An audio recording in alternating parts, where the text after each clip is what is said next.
Hello, this is William Robbins, and this is my art commencement speech practice number 4.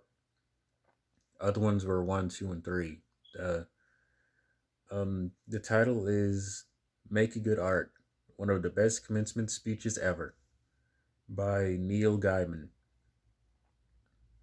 His his commencement speech was so good, it was right up there with Steve Jobs and David Foster Wallace. I kind of don't know who that second guy is, so and you guys know who Steve Jobs is. So people who know the rules know what is possible and what is impossible. You do not, and you should not. The rules of what is possible and impossible were made by people who have not tested the bounds of possible by going beyond them, and you can. This speech was also turned into a book. That's how good it was to some people. Embrace the fact that you're young, accept that you don't know what you're doing, and don't listen to anyone who says there are rules and limits. If you know your calling, go there. Stay on track, keep moving towards it, even if the process takes time and requires sacrifice. Excuse me. Learn to accept failure. Know that things will go wrong. Then, when things go right, you'll probably feel like a fraud. It's normal. Make mistakes, glorious and fantastic ones. It means that you're out there doing and trying things, at the least, and not just sitting around. When life gets hard, as it inevitably will, make a good art. Just make good art. I think that means just do you. Just do whatever you're doing. Don't worry about it. Just push on through it. Make your own art, meaning that art, meaning the art that reflects your individuality and personal vision. Now, a practical tip: you get freelance work if your work is good. If your work is good.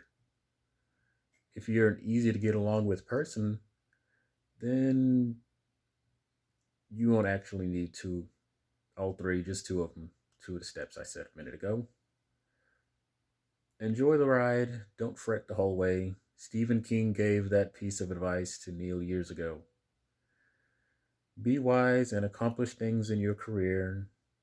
If you have problems getting started, pretend you're someone who is wise, someone who can get things done. It will help you along the way. Leave the world more interesting than it was before. And a few minor lessons in here. It says there are 8, but I'm just going to read 3 of them. It says no, you have no idea what you're doing. You have no idea what you're doing. That's what it says. When you start out on a career in the arts, you have no idea what you're doing. This is great. People who know what they are doing know the rules. And I almost said a joke. This is great. People who know what they are doing know the rules and know what is possible and impossible. I read that earlier. I did that last video. This was a relief for me to hear. Starting a career in the arts is like entering adulthood. You have no idea what you're doing, and it's a relief to hear someone consider that a good thing. That's the beauty of being young or being an artist, apparently. We're brimming with optimism and ideas, and there are no rules to tell us no. Put out messages in bottles like, if you want a job over there, over there, over there, just hit up multiple applications because a lot of them may get rejected. A life in the arts is sometimes like putting messages in bottles on a deserted island and hoping that someone will find one of your bottles and open it and read it and put something in the bottle that will wash its way back to you.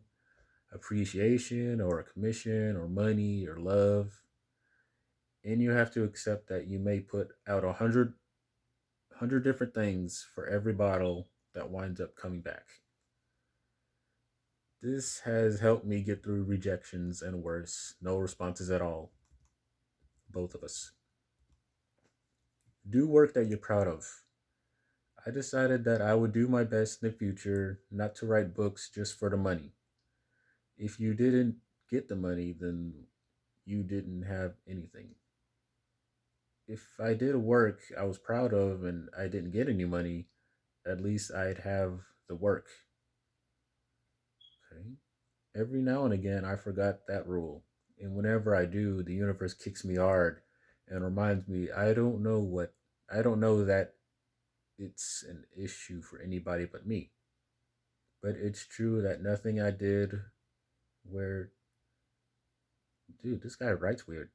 Nothing I did where the only reason for doing it was the money was ever worth it, except as bitter experience. Usually, I didn't wind up getting the money either. The things I did because I was excited and wanted to just see them exist in reality have never let me down. And I never regretted the time I spent on any of them. And that's the end of it.